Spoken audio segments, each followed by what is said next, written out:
আজ অনেক দিন পর, অনেক বছর পর মন খুলে প্রাণ খুলে কথা বলার সুযোগ পাচ্ছি। আমরা মন খুলে প্রাণ খুলে কাদারও সুযোগ আমাদের ছিল না, কথা তো দূরের কথা, কথা অনেক দূরের কথা, কাদারও সুযোগ ছিল না। আপনারা যে কোরআনের পাখির কথা শুনলে হৃদয় কেঁদে ওঠে, চোখ ভিজে ওঠে, সেই কোরআনের পাখির জানাজাটা আপনারা দিতে পারেন নাই, কাদার সুযোগ দেয় নাই। দাফন দেওয়ার পরেও পুলিশ পাহারায় রেখেছে, মানুষ যেন যেতে না পারে। এই দুরবস্থার মধ্যে থেকেও আল্লাহ তাআলা যে দয়া করে, মায়া করে, করুণা করে 16ই জুলাই থেকে 5ই আগস্টের অসংখ্য আমার কলিজার টুকরা সন্তান সমতুল্য ছাত্র ছাত্রী জনতার রক্তের বিনিময়ে আজকে যে স্বস্তির নিঃশ্বাস ফেলছি, আজকে যে ভালো আছি বলছি, সে বিষয়ে কথা বলতে চাই। আপনারা কি এখন ভালো আছেন? 5ই আগস্টের পূর্বে যেমন ছিলেন এখন কি তেমন আছে? কিছুটা ভালো, আরো ভালো থাকতে চাই, আরো ভালো দিন চাই, শান্তি চাই, সুবিচার চাই, ন্যায় বিচার চাই। একটু পিছনে যাই, একটু পিছনে, পিছনে বলতে সেই 1947 সাল, যখন আমরা ভারত, পাকিস্তান, বাংলাদেশ সব একসাথে ছিল, বিশাল একটি ভূখণ্ড যাকে বলা হতো পাক ভারত উপমহাদেশ। সেই পাক ভারত উপমহাদেশে যখন আমাদের মুরব্বীরা ছিল, তখন তারা সুবিচার পায় নাই, ন্যায় বিচার পায় নাই, অধিকার বঞ্চিত হয়েছে। এক পর্যায়ে আন্দোলন হলো, 47-এ দেশ ভাগ হলো, সাম্প্রদায়িক দাঙ্গা হলো, হিন্দু মুসলমান আলাদা হয়ে গেল। আমরা বললাম পাকিস্তানের ভাগে, ঠিক কিনা? পাকিস্তান আমাদেরকে, একসাথে আমরা থাকলাম, কিছুদিন ভালো থাকলাম, বললাম আলহামদুলিল্লাহ। কিছুদিন পরে দেখা গেল আমরাও সেই মুসলমান হোক আর যাই হোক, দূরের দেশ দ্বারা শোষিত হচ্ছি, নির্যাতিত হচ্ছি, বৈষম্যের শিকার হচ্ছি, অধিকার পাচ্ছি না। আবার যুদ্ধ, 9 মাসের যুদ্ধ, কেউ কেউ বলে 30 লাখ মানুষের জীবন। আমরা আবার স্বাধীন হলাম যুদ্ধের বিনিময়ে, মানুষের জীবনের বিনিময়ে। একটি ছোট্ট ভূখণ্ড পেলাম, কতটুকু? 55,500 বর্গ মাইল। আলহামদুলিল্লাহ, ভালো আছি। যারা স্বাধীনতা যুদ্ধ করলেন, যাদের নেতৃত্বে দেশ স্বাধীন হলে, তারা বললেন সবাই পায় স্বর্ণের খনি, তেলের খনি, আমরা পেলাম শান্তি নাই, শান্তি নাই। ডানে চোর, বামে চোর, সামনে চোর, পিছে চোর, শান্তি নাই। শান্তি আছে? শান্তি পায় না। সপরিবারে নিহত হলে, সিপাহী বিপ্লব হলো, আর একজন সরকার আসলো, তিনি আবার বেশি দিন থাকতে পারলেন না, তাকেও শহীদ করা হলো। আবার আর এক সরকার আসলো, 9 বছর দেশ শাসন করলেন, রাজা হয়ে থাকলেন, 10 বছরের সাজা নিয়ে বিদায় নিলেন। আবার আন্দোলন, আবার এক সরকার আসলো, 5 বছর যেতে না যেতে ভালো লাগে না, নতুন আর এক সরকার, তিনি 5 বছর থাকতে না থাকতে আবার আন্দোলন, আবার আসলো 4 দলীয় জোট। বললাম আলহামদুলিল্লাহ, কিছুদিন ভালো থাকলাম, আবার ভালো নেই। সারা দেশ থেকে লগি বৈঠা ডাকা হলো, লগি বৈঠা দিয়ে ঢাকা শহরে 11 জন মানুষকে পিটিয়ে পিটিয়ে হত্যা করে মৃত্যু করলো। তারপর তারা আবার ক্ষমতায় গেল। একটানা 16টি বছর আমাদের উপরে নির্যাতন, জুলুম, মামলা, হামলা, খুন, গুম, লুটতরাজ, ডাকাতি, ধর্ষণ, সমস্ত কিছু শেষ করে এই সেদিন 5ই আগস্টে আমরা একটা স্বস্তির নিঃশ্বাস ফেললাম। বললাম দ্বিতীয়বার দেশ স্বাধীন হল। এতবার যুদ্ধ, আবু সাইদ জীবন দিল, মুগ্ধ জীবন দিল, আর কত জীবন দিল, নূর হোসেন জীবন দিল 90। এরপরে তো কত মানুষের জীবন গেল। শান্তি আসছে? কেন আসে? প্রশ্ন জাগে, মনের মধ্যে প্রশ্ন জাগে যে এই শান্তির জন্য এত যুদ্ধ, একটু সুখের জন্য এত যুদ্ধ, শান্তি সুখ প্রশান্তি কিছুই পাই না, কারণ কি? কারণ একদম ঠিক কথা, কারণ কোরআনের আইন নাই। মানব রচিত আইন দিয়ে আমাদেরকে শাসন করার চেষ্টা করা হয়েছে। যারাই ক্ষমতায় গেছে তারা ক্ষমতাকে পাকাপোক্ত করার জন্য শুধু খুন গুম হত্যা করা হয়েছে। আইন মানে নাই, আইন নিজের মতন করে নিয়েছে, আইন হাতের মধ্যে নিয়েছে, মানুষকে হত্যা করেছে। সুবিচার নবী বৈঠা দিয়ে যে মানুষগুলোর মানলো, আমরা মামলা করতে চেয়েছি, মামলা করতে পেরেছি? পারি নাই, মামলা করতে পারি নাই। ওই সমস্ত মায়ের কোল যারা খালি হয়েছে তাদের চোখের পানি আজও পড়ে, পড়ে কিনা? পড়ে। শান্তি নাই। শান্তি আসবে কিসে? আমরা কার সৃষ্টি? এই জমিন, এই আসমান, এই বৃষ্টি, এই নদী, এই সমুদ্র, সকল কিছু আল্লাহর সৃষ্টি। এত কিছু যখন আল্লাহর সৃষ্টি, জমিন এই আইন চলবে কার? আপনাদের বাড়িঘর আছে না? প্রত্যেকের বাড়িঘর আছে, প্রত্যেকের বাড়ি ঘরে তার পরিবারের সদস্যরা আছে, বাবা মা আছে, স্ত্রী আছে, সন্তান আছে, ভাই আছে, বোন আছে। আপনার বাড়িতে যদি আমি মাতুব্বারি করি, আপনার বাড়িতে আমি যদি মাতুব্বারি করি, তাহলে কি আপনি মানবেন? মানবেন না। আমিও মানবো না আমার পরিবারে যদি আপনার মাতুব্বারি করেন।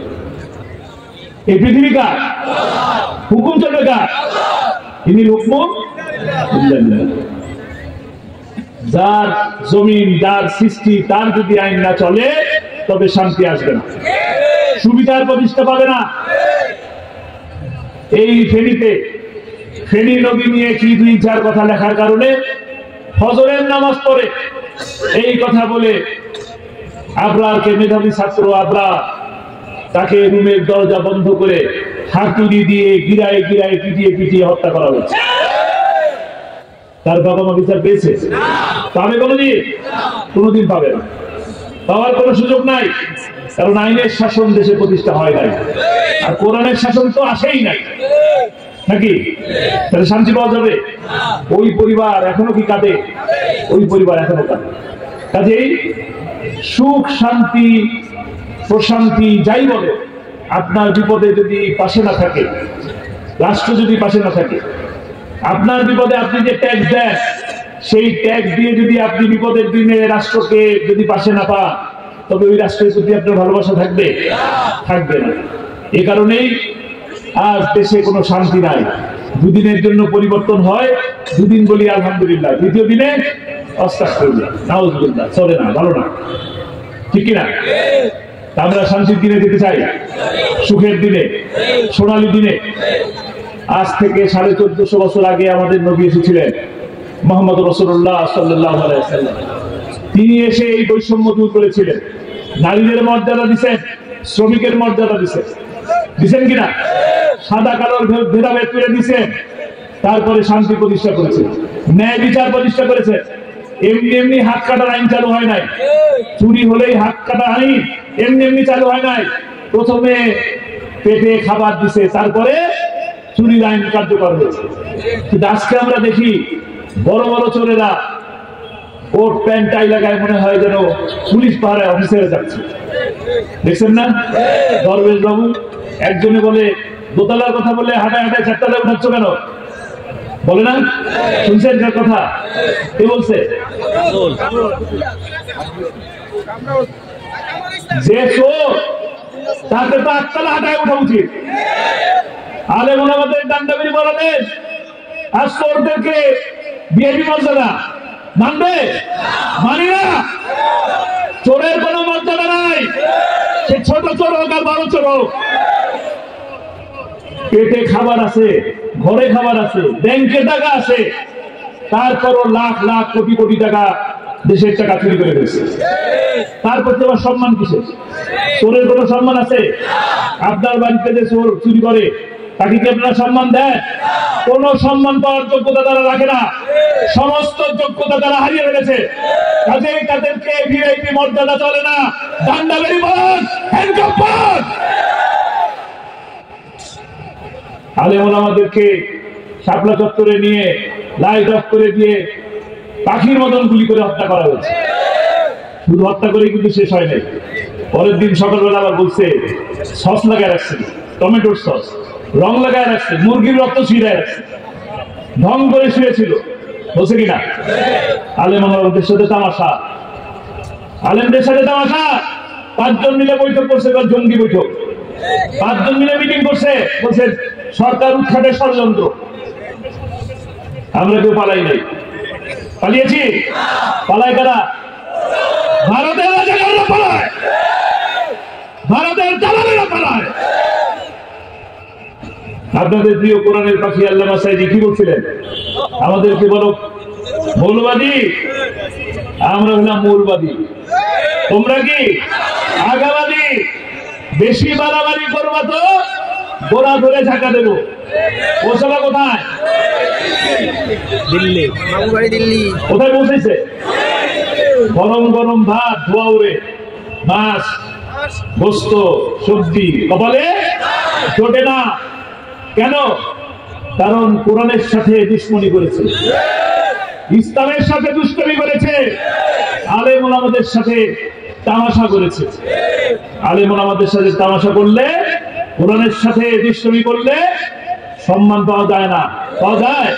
দেখছেন আল্লামা সাঈদীর বিরুদ্ধে, যিনি কোরআনের পাখি, তার বিরুদ্ধে যে ফাঁসির রায় লেখা হলো, তার কি অবস্থা হয়েছে? কলা পাতা। ফাঁসির রশি, ফাঁসির রশি কিন্তু দাম অনেক, জানেন? জার্মান থেকে নিয়ে আসে, কিন্তু তাকে যখন ধরে নিয়ে যায় তখন গরু ছাগলের দড়ি দিয়ে বেঁধে টেনে হিসেবে নিয়ে গেছে। সম্মানিত হলেন? মর্যাদা বেড়ে গেছে? বাড়ে নাই। কোরআনের সাথে থাকলে, কোরআনের পক্ষে থাকলে মর্যাদা বাড়ে। কোরআনের সাথে শত্রুতা করবেন, কোরআনের বিপক্ষে যাবেন, কোরআনের পক্ষের মানুষের সাথে শত্রুতা করবেন, আপনার ইজ্জত কোথায় যাবে? তলানিতে। এত জনপ্রিয়তা ছিল তার, শেখ মুজিবুর রহমানের অনেক জনপ্রিয়তা ছিল, মায়া একেবারে শেষ করে দিয়েছে, বুঝছে কিনা? কোরআনের বিপক্ষে থাকলে ইজ্জত থাকে না, মান সম্মান ইজ্জত কোনো কিছু থাকে না। কোরআন নাযিল হয়েছে কোন মাসে? সব থেকে বেশি মর্যাদাবান সম্মানিত মাস রমাদান, ঠিক কিনা? যে রাতে কোরআন নাযিল হলো সেই রাত কি 1000 রাতের থেকে শ্রেষ্ঠ রাত, লাইলাতুল কদর। এত সম্মান কেন? এত মর্যাদা কেন? শুধুমাত্র কোরআনের জন্য।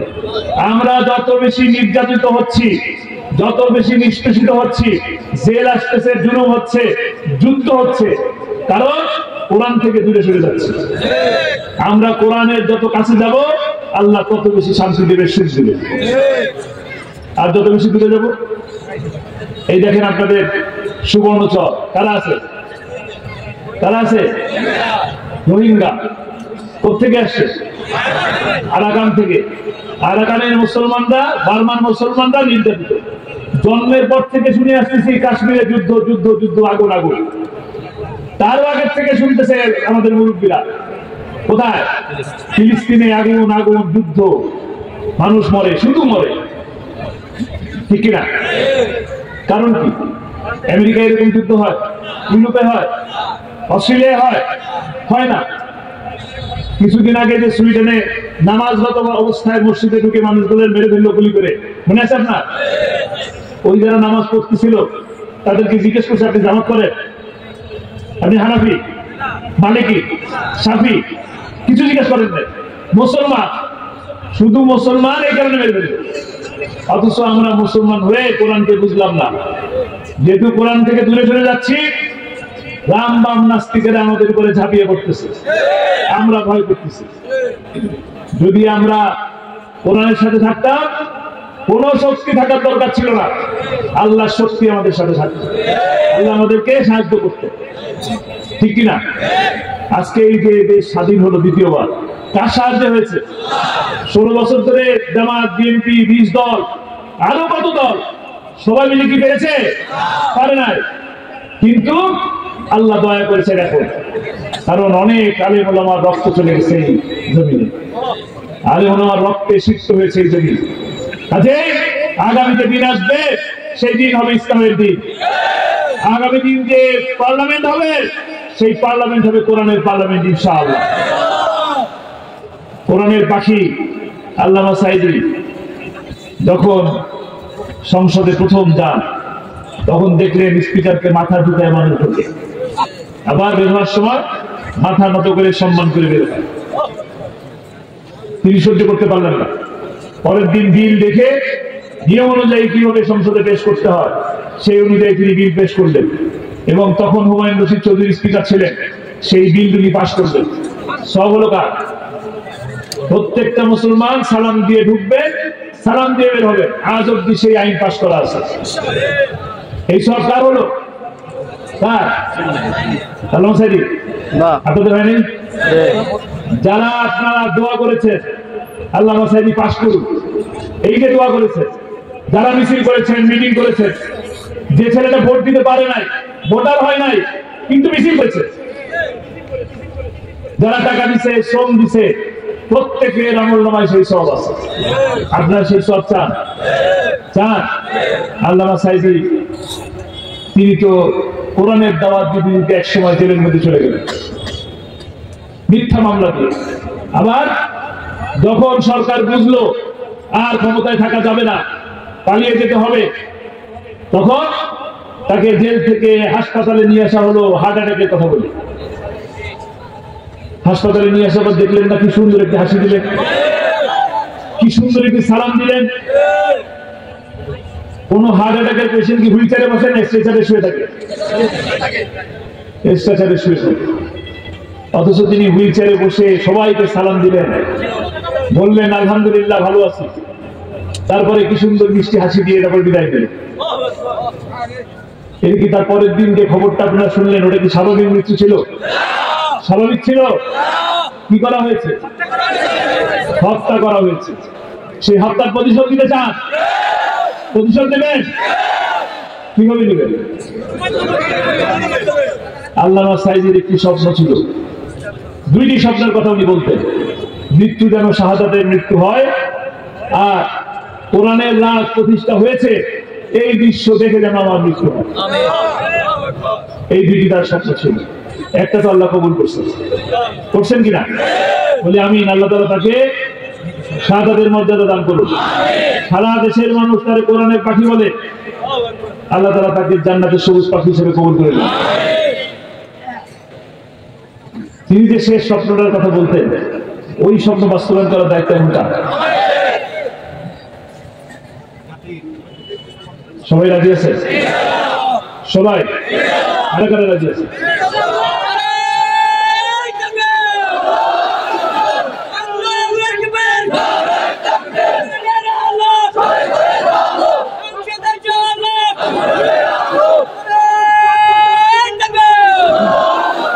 আলহামদুলিল্লাহ। এই হাতগুলোকে কবুল করে নিন,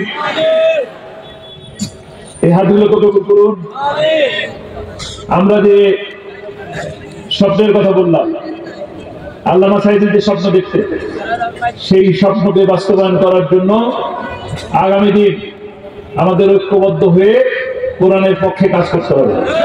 আমরা যে এই কয়েকজন মানুষ বসে আছি, এই যে ২-৪ হাজার মানুষ, ১২ বেশি, এই মানুষগুলো নিয়েই কি কোরআনের রাজ প্রতিষ্ঠা করা সম্ভব? সম্ভব? তাহলে কি করতে হবে? লোক সংখ্যা বাড়াতে হবে। আমরা যদি এই কাজটা করি, এক একজন ২০ জনকে দাওয়াত দেবো, সম্ভব? রাজি আছি? আমরা এক একজন কোরআনের দাওয়াত ২০ জনকে দেব। কোরআনের পক্ষে থাকার জন্য বলবো, ইসলামের পক্ষে থাকার জন্য বলবো।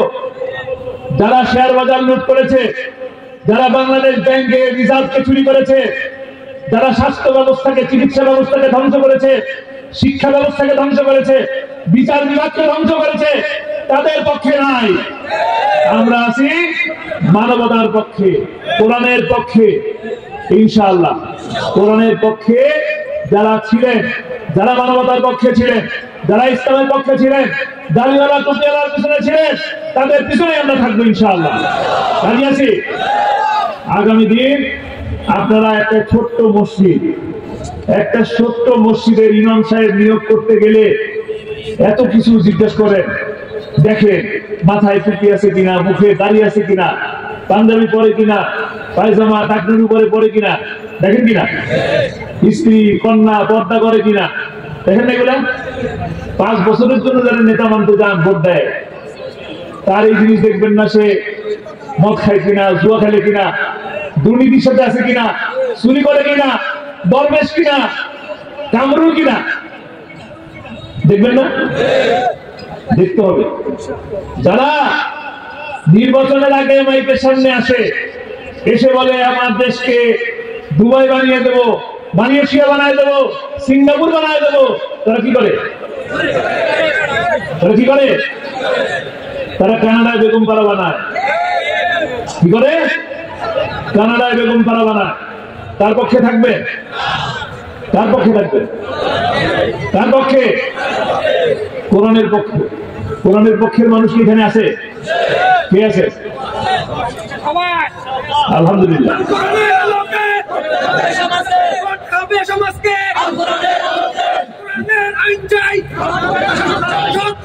আগামী দিন আমরা এই সবকে শাসন প্রতিষ্ঠা করব। কোরআনের শাসন প্রতিষ্ঠার মাধ্যমে আল্লামা সাঈদীকে যে হত্যা করা হয়েছে, সেই হত্যার প্রতিশোধ নেব ইনশাআল্লাহ। আমরা এই হত্যার প্রতিশোধ নেওয়া পর্যন্ত ঐক্যবদ্ধ থাকবো। কোরআনের দাওয়াত মানুষের ঘরে ঘরে পৌঁছে দেবো, কথা দিচ্ছি। আল্লাহ তাআলা আমাদের সকলকে কবুল করে নিন। আমরা যেন সেই পর্যন্ত থাকতে পারি যে পর্যন্ত আল্লাহ তাআলা ওই কোরআনের রাজ প্রতিষ্ঠার জন্য আমাদেরকে কবুল করে। আমি যে কথা বললাম সে কথা আমি যেন আমল করতে পারি, আর আপনারা যে শুনলেন আপনারাও যেন আমল করতে পারেন। আমার যে ভুল ত্রুটি হলো আল্লাহ তাআলা ক্ষমা করে দিন। আমার তৌফিক ইল্লা বিল্লাহ। আসসালামু আলাইকুম ওয়া রাহমাতুল্লাহ। আলহামদুলিল্লাহ, অনেক মোবারকবাদ সম্মানিত প্রধান অতিথিকে। সম্মানিত উপস্থিতি।